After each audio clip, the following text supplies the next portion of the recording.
예, 고난을 과정으로 보라. 고난을 과정으로 보라라는 제목으로 하나님 말씀 증거하도록 하겠습니다. 이 축복이라는 것은 그 기능하게 만드는 것입니다. 온전해지게 만드는 것이 축복이라고 그랬습니다. 그래서 기질과 수준에 맞는 게 축복입니다. 오늘 읽지는 않았는데 그 28절을 보십시오. 49장 28절. 이게 지금 12명의 아들에 대한 축복에 대한 정의인데 28절입니다. 이들은 이스라엘의 12지파라. 이와 같이 그들의 아버지가 그들에게 말하고 그들에게 축복하였으니. 이게 다 축복이라는 거죠. 근데 그 원칙이 뭐냐? 곧 그들 각 사람의 분량대로 축복하였더라. 그러니까 축복이 특성에 따라 다 다르다는 것입니다. 어떤 사람에게 축복이 되는 것도 있고 안 되는 것도 있고, 돈을 잘 쓰는 사람은 돈이 축복일 수 있고, 돈을 잘 못 쓰는 사람은 돈이 저주일 수 있고. 그래서 그건 없는 게 복이라는 거예요. 그러니까 분량대로, 그러니까 수준이죠. 수준에 맞게 하나님께서는 주신다는 것입니다. 그런 전제를 가지고 봤으면 좋겠습니다. 오늘은 7, 8, 9번인데 7번이 단이고 그다음 8번이 갓, 9번이 아셀, 이렇게 세 명을 살피도록 하겠습니다. 단지파가 7번째 지파인데 영적으로 망하게 만드는 지파입니다. 그래서 단지파는 가룟 유다 생각하면 돼요. 12제자 가운데 가룟 유다 또는 2단 지파. 여기서 2단이 다 나왔습니다. 그래서 좀 약간 설명이 길죠. 왜냐하면 가룟 유다 설명 길듯이 똑같은 겁니다. 그러니까 무조건 돌아오라는 거예요. 이 단은 잘 됩니다. 잘 되더라도 그건 2단이 잘 되는 거예요. 망할 놈이 잘 되는 거예요. 그러니까 무조건 말씀으로 돌아와야 된다. 근데 가끔마다 그런 속성 들어봤죠. 이 단지파가 나중에 없어져 버리거든요. 없어져 버려서 이게 뭐 동방으로 갔대요. 그래서 임금 군자 붙이면 단군이 됐다. 그래서 우리가 단지파의 후예다 그러는데, 이게 망할 놈의 지파인데 우리가 왜 단지파의 후예예요? 그런 소리 하지 말라 그러세요. 내용은 이런 거예요. 이게 여리고성을 이스라엘의 중심이죠. 가운데. 그래서 그 가운데를 점령했습니다. 그러나 남쪽을 점령하는데 우리 아다시피 남쪽에는 제일 큰 게 유다, 또 하나가 베냐민, 원래 둘밖에 없어요.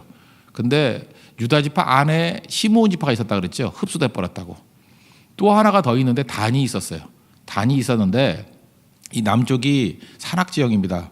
그래서 거기는 거인족도 많고요. 또 이게 강한 사람들이 많아요. 그러니까 단지파가 이 남쪽에 배당을 받았더니 유다 지파도 헤브론도 있고 이렇게 산지가 많았잖아요.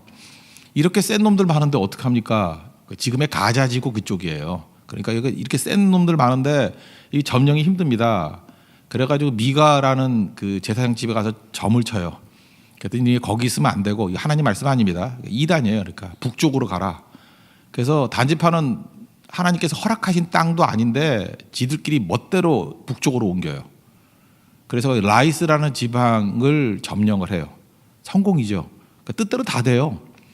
그리고 거기서 2단 종파를 만들어서 따로 섬기고, 거기에 대장이 누구냐면 모세 후손이에요. 그러니까 뭐 정통성은 다 갖췄죠.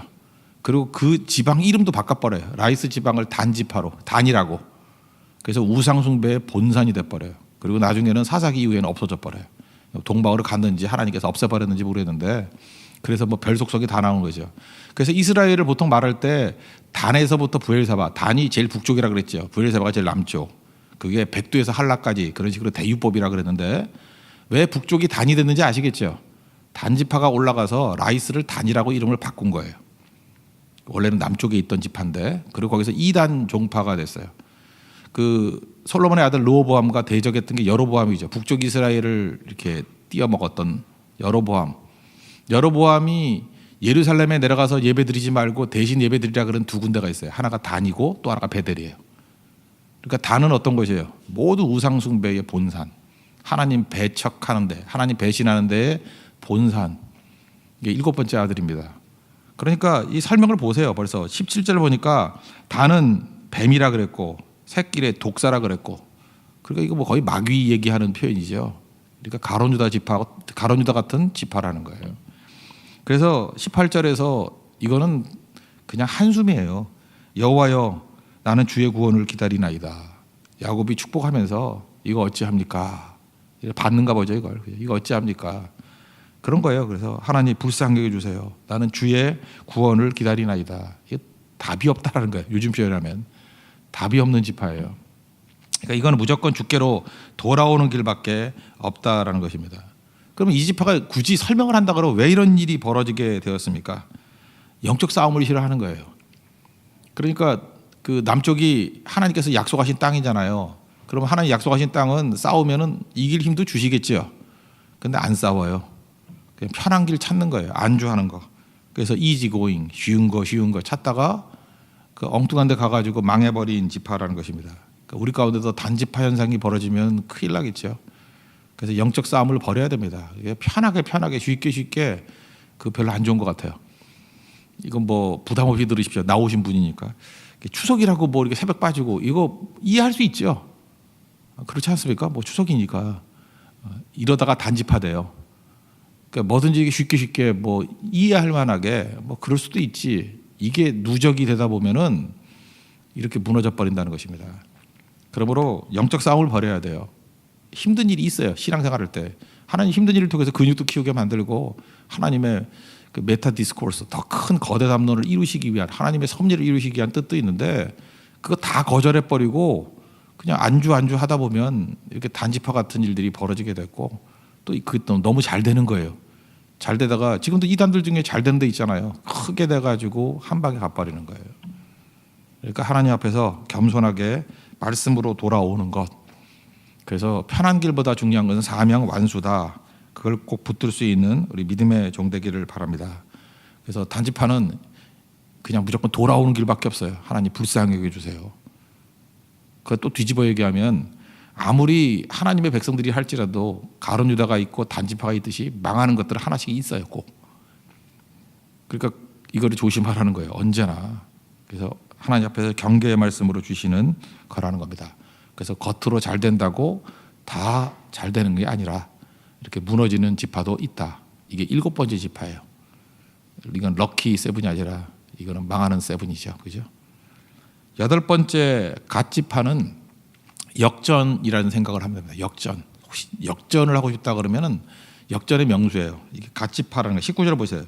갓은 군대의 추격을 받으나 쫓기는 거죠. 도리어 그 뒤를 추격하리로다. 이게 뭐예요? 역전이죠. 처음에는 다른 군대에게 쫓김을 당했습니다. 근데 나중에는 추격하는 인생이 되더라. 역전하는 인생이 되더라. 이게 뭐 욥기 표현에 의하면은 처음에는 미약했지만 나중에는 창대하리라, 뭐 강대하리라, 뭐 이런 거 비슷한 거겠죠. 이게 갓 지파의 축복이라는 것입니다. 처음에는 보잘것없습니다. 갓 지파도 이게 뭐 이렇게 유명한 지파 아니에요. 근데 나중에 시간이 가면 갈수록 진짜 점점 숫자도 늘어나고 커지는 지파예요. 이 갓의 축복. 그래서 끝이 좋은 사람이 되는 것, 이게 갓입니다. 갓. 하나님께서 이런 축복을 8번째 주셨다는 거예요. 그래서 중국 사람들이 되게 좋아해요. 그 팔 좋아하잖아요. 빠라는 게 그 발음이 똑같거든요. 그게 복하고. 그래서 중국 사람들 8888 이런 걸 되게 좋아해요. 근데 그러면서 이거 해석하는 거 보니까 지파 중에서도 8번째 지파는 이렇게 역전의 지파다 뭐 이렇게 설명하는 걸 제가 한번 들어본 적이 있는데 아무 근거는 없지만 그래도 기억하긴 좋죠. 예. 그렇게 기억하면 갓지파는 역전의 지파다. 그럼 갓지파 같이 되기 위해서 중요한 건 뭐냐 하면 영원히 변화되지 않는 걸 붙들면 되죠. 영원히 변화되지 않는 게 뭐겠어요? 하나님이 변화 안 되고 또 하나가 뭐겠어요? 뭐 믿음이 변화 안 되고 뭐 굳이 설명한다면 말씀이죠. 말씀. 마태복음 24장 35절 보니까 천지는 없어지겠으나 내 말은 없어지지 않는다 그랬죠. 그러니까 변함없는 하나님의 말씀에 뿌리를 둔 인생은 갓지파 같이 최종 승리한다는 것입니다. 이사야 40장 8절에도 똑같은 말씀하셨죠. 풀은 마르고 이거 얼마 안 가는 거예요. 꽃은 시드나. 그러니까 일시적인 거에 너무 인생 걸지 말라는 거예요. 하나님의 말씀은 영원히 서리라. 그러니까 말씀에 뿌리를 내리면 승리한다는 것입니다. 그래서 말씀에 뿌리를 내리면 어떤 일이 벌어져요? 현상을 바라보는 게 아니죠. 멀리 바라보는 거 아니에요. 멀리. 이게 메타 디스코스 큰 걸 바라보는 거 아니에요. 섭리를. 우리가 원망 왜 한다 그랬어요? 원망은 근시안이기 때문에 눈앞에 있는 환경과 조건을 보니까 이게 좋고 나쁘고 막 그러잖아요. 그러니까 맨날 기뻤다가 원망했다 이렇게 천박한 인생 산다고요. 근시안이니까. 큰 그림을 보세요. 큰 그림을 보면은 과정이에요. 과정. 고난이 과정이라고요. 그래서 하나도 슬프지 않아요. 아, 이런 과정이 있구나. 그래서 이긴다는 것입니다.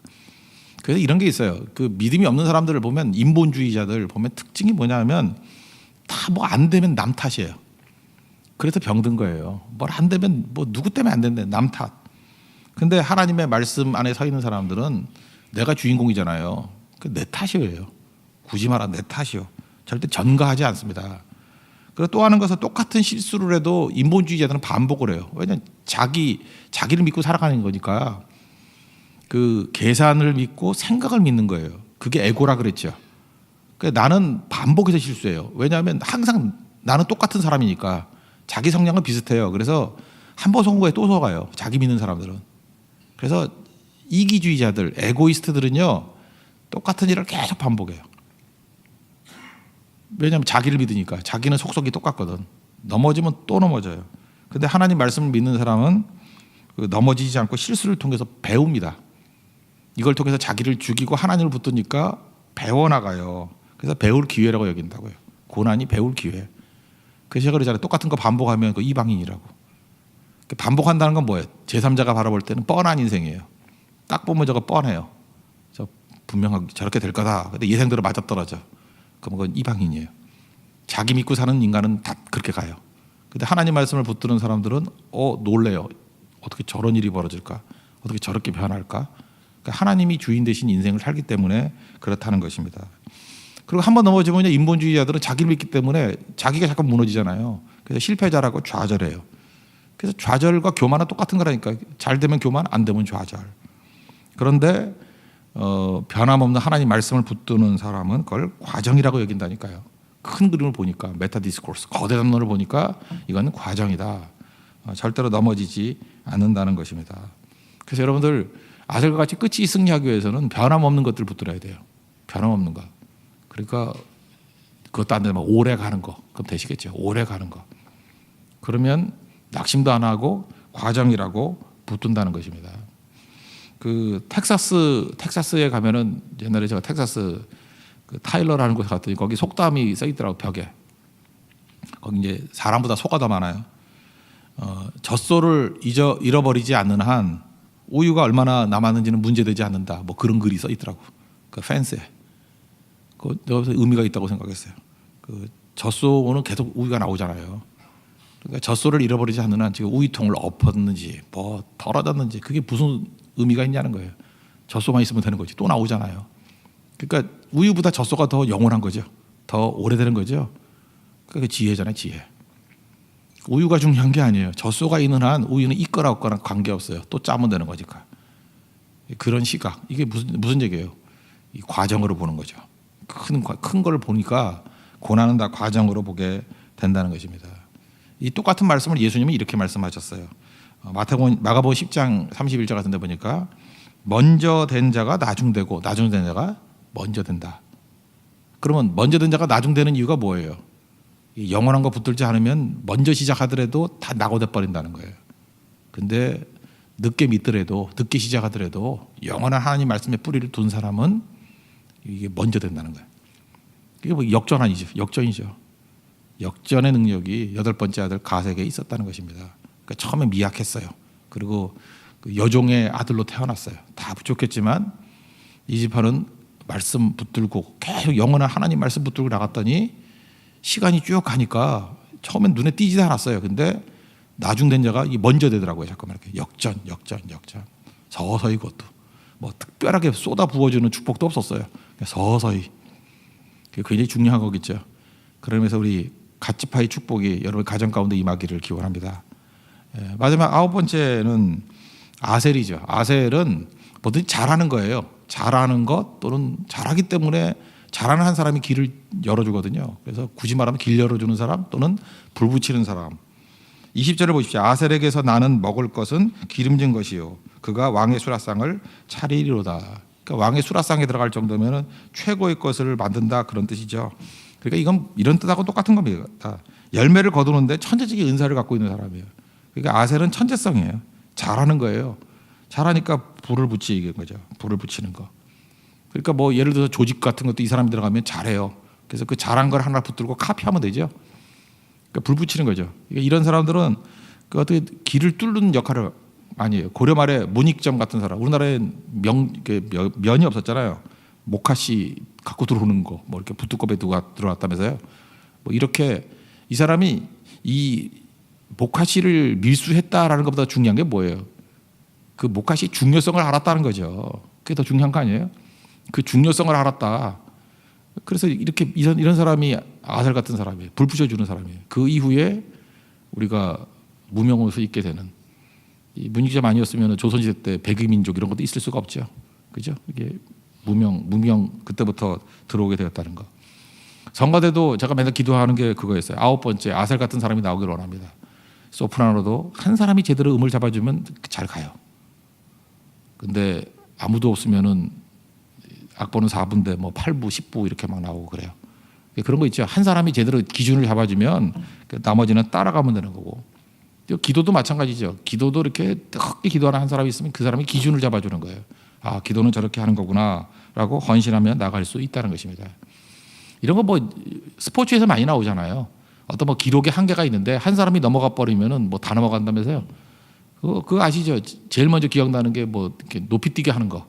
앞으로만 뛰었는데 포즈벨이라는 사람이 이렇게 뒤집어 가지고 엉덩이로 넘어가잖아요. 이렇게 머리를 위로 하고. 이게 포즈벨이라는 사람인데 그 포즈벨 스타일로 넘었더니 기록이 또 향상이 되더라고. 그래서 그 이후에 기록이 막 올라갔죠. 포즈벨이라는 사람. 뭐 그런 식으로 그 사람이 아셀 같은 역할이에요. 어떤 한 사람이 탁월하게 길을 확 열어주면은 그 다음에 수준이 확 올라가는 거예요.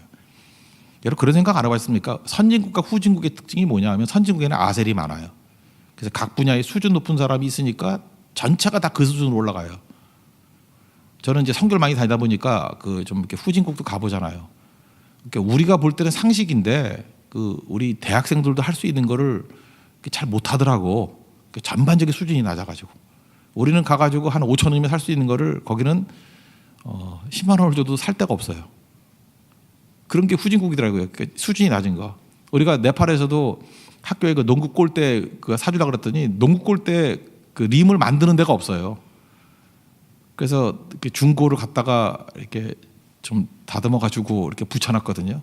그러니까 그걸 하려면 그거 하나 농구 골대조차도 수입을 해봐야 돼요. 전반적인 수준이 낮은 거죠. 그러니까 뭘 아무리 뛰어난 사람이 있다 할지라도 어려움이 있겠죠.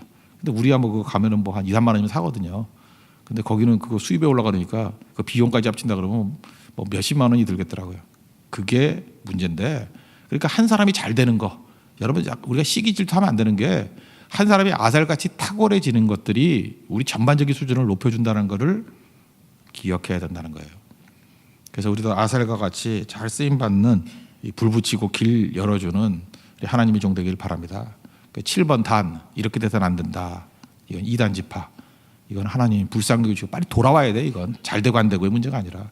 그러니까 2단은 돌아와야 되고, 혹시 2단하고 있다 그러면 그 상종하지 말라 그랬죠. 몇 번 권하다가. 그만큼 위험하다는 거예요. 단지파는 그래서 하나님이 없애버렸어요. 위험한 지파예요. 그리고 가지파는 역전. 아셀은 잘하는 걸 통해서 불붙이는 지파. 이게 7번, 8번, 9번의 특성이라는 것입니다.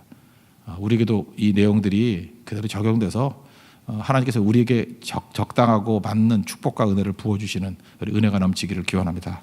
예, 모두 자리에 일어나겠습니다. 205장 찬송하겠습니다.